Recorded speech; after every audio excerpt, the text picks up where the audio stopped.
আমাৰ পৰিবেশ আমাৰ দায়িত্ব। ৩২ নং বঙাইগাঁও বিধানসভা সমষ্টিৰ সন্মানীয় বিধায়ক ফণীভূষণ চৌধুৰীদেৱৰ একক প্ৰচেষ্টা আৰু এই একক প্ৰচেষ্টা হিচাপে সেউজ বঙাইগাঁও গঢ়াৰ লক্ষ্যৰে ইতিমধ্যে বঙাইগাঁও সমষ্টিৰ বিভিন্ন পথত বৃক্ষৰোপণৰ কাম হাতত লৈছে। আৰু আজি বিশ্ব পৰিৱেশ দিৱসৰ দিনা মূলাগাঁও বিদ্যাপুৰ সংযোগী বহু চৰ্চিত ঠাই বৰচৰা সংযোগী উপপথত বিশ্ব পৰিৱেশ দিৱসৰ বৃক্ষৰোপণ কৰি শুভাৰম্ভণি কৰে।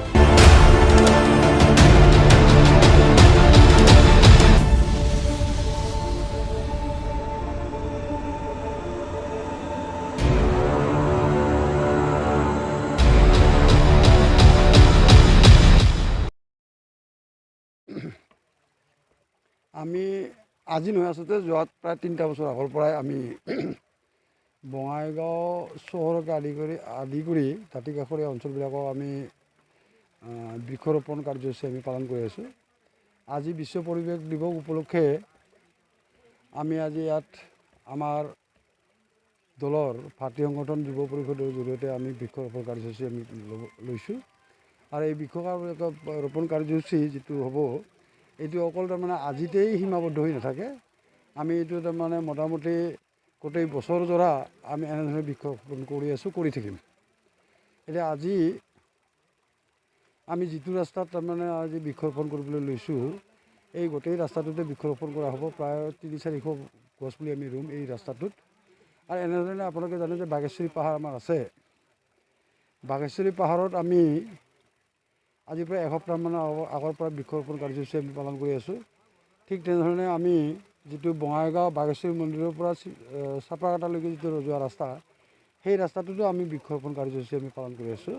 এনেধৰণে আমি তাৰমানে আমি বঙাইগাঁৱত এটা তাৰমানে গছপুলিৰ জৰিয়তে আমি যাতে এটা পৰিৱেশ সৃষ্টি কৰিব ৰোপণ কৰি এটা পৰিৱেশ সৃষ্টি কৰিব পাৰোঁ। আৰু তাৰ আৰু লগে লগেই তাৰমানে আমি বাঘেশ্বৰী পাহাৰ বা আমি যিবিলাক অঞ্চলত এতিয়া এই মুহূৰ্তত আমি বৃক্ষৰোপণ কৰি আছোঁ গোটেইবিলাকতে আমি এটা নিৰ্দিষ্ট প্ৰজাতিৰ আমি গছ পুলি ৰোপণ কৰি আছোঁ। এইটো হৈছে কৃষ্ণচূড়া, ৰাধাচূড়া, এজাৰ আৰু সোণাৰু। এইখিনি আমি ভাবিছোঁ আমাৰ লক্ষ্য যে বাঘেশ্বৰী পাহাৰত আমি বৃক্ষৰোপণ কৰি আছোঁ কৃষ্ণচূড়া আৰু এই কিহৰ জৰিয়তে নাহৰ নহয় তাৰমানে সোণাৰু এই জাতীয় বস্তুবিলাক, ৰাধাচূড়া এই জাতীয় গছবিলাক আমি ৰোপণ কৰি আছোঁ। আৰু আমি আশা কৰিছোঁ যে 5 বছৰ 6 বছৰ পিছত গোটেই বাঘেশ্বৰী পাহাৰখন তাৰমানে এইটো বতৰত তাৰমানে ৰঙা হালধীয়া এনেধৰণৰ এটা পৰিৱেশ এখন দেখা পাব, পাহাৰখন দেখা পাব। আৰু এই বস্তুটো আমাৰ লক্ষ্য যে বোলে এটা দিনত যাতে বাঘেশ্বৰী পাহাৰত এই বতৰত অন্ততঃ পৰ্যটকৰ থলী এটা হৈ পৰে তাৰ কাৰণে আমি এটা চেষ্টা চৰ্চা কৰিছোঁ। আৰু আমি যিকোনো প্ৰকাৰে আমি এইটো সম্ভৱ কৰি তুলিম, আমি ৰূপায়ণ কৰিম। এই পঞ্চপুৰত বৰঝৰা এইটো এটা পৰ্যটনস্থলী আকৰ্ষণৰ কেন্দ্ৰবিন্দু এটা গঢ়াৰ কাৰণে এটা পৰিকল্পনা আছে নেকি আপোনাৰ? নাই, ডেফিনেটলি আছে। এইটো বস্তু আপোনালোকে দেখিছে যে ৰাস্তাটো আমি নিৰ্মাণ কৰি আছোঁ। আৰু ইয়াত তেনেধৰণে পৰ্যটক বিভাগৰ তৰফৰ পৰা ইয়াত তেনেধৰণৰ কিছু আঁচনি আছে। আপোনালোকে নিশ্চয় 1 বছৰমানৰ ভিতৰত আমি দেখিবলৈ পাব। ইয়াত শ্বেড হ'ব, টয়লেট এই জাতীয় বস্তুবিলাক হ'ব।